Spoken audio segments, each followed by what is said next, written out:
The third chakra is called the Manipura, and this means lustrous gem in Sanskrit.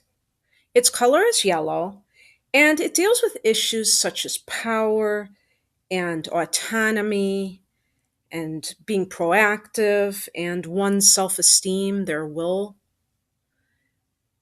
So, if a person is underactive in this chakra, they will tend to have very weak boundaries.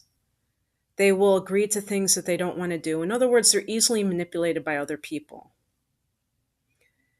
They might have a victim mentality. They might think that they don't control what happens in their lives, that it's something outside of themselves. They might be unreliable in dealing with other people, lack of self discipline, and even low energy, as well as poor digestion. If someone has an overactive or excessive third chakra, they may be very power hungry, controlling, domineering, competitive, arrogant, ADHD, in other words, hyperactive. They might try to manipulate people to get what they want. And I would say that the third chakra is the area where we see most of the abuse that happens in our world from one person to another. And even you could say to oneself, because when you cannot say no, you have a hard time, determining your life because you're constantly, whipping in the wind, going from one direction to the other, depending on some external force. And, you know, the issues surrounding power are very deep. And I noticed that one of the most highly occurring abuses of power is the parent child relationship.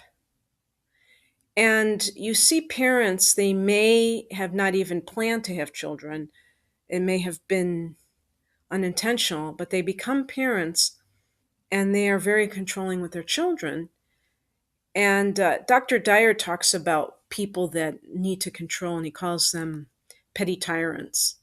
And I really like that term because it's so true. Whether it's a boss or whether it's a parent to a child, when you're in a position of power, when you control someone to the extent where they depend upon you for everything, which is what a child does to a parent, or depend on you to be able to pay their rent and buy their food, which is what a boss is to the employee, and you take advantage of that, that's pretty low in my opinion. And people who feel the need to do that do not have a sense of personal power. There's no question in my mind. I find it interesting that the third chakra is the color yellow because, of course, gold is yellow.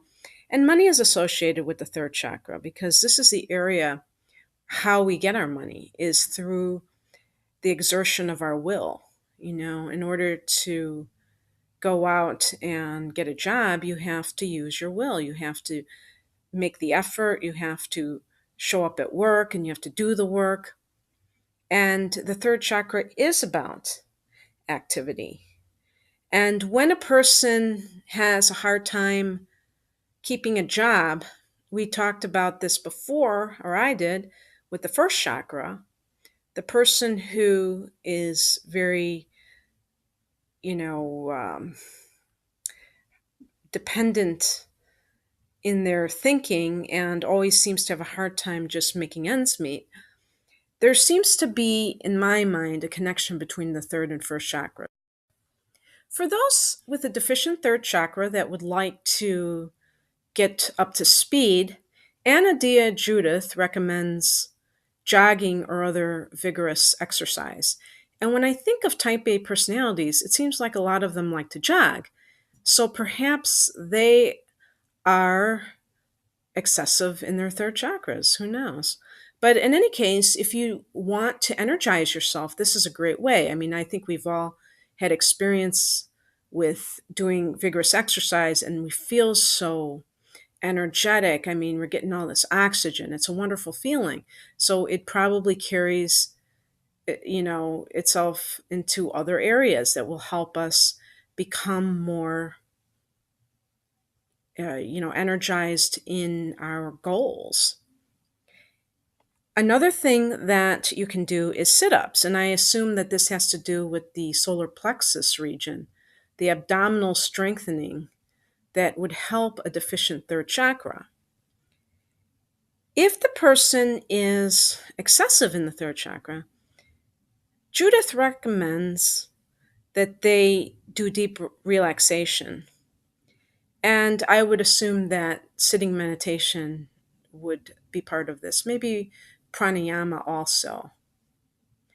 But it's very important for people who have an excess of energy to learn how to ground themselves more and how to become more still. It's interesting to see the polarities with this chakra because, they are so diametrically opposed.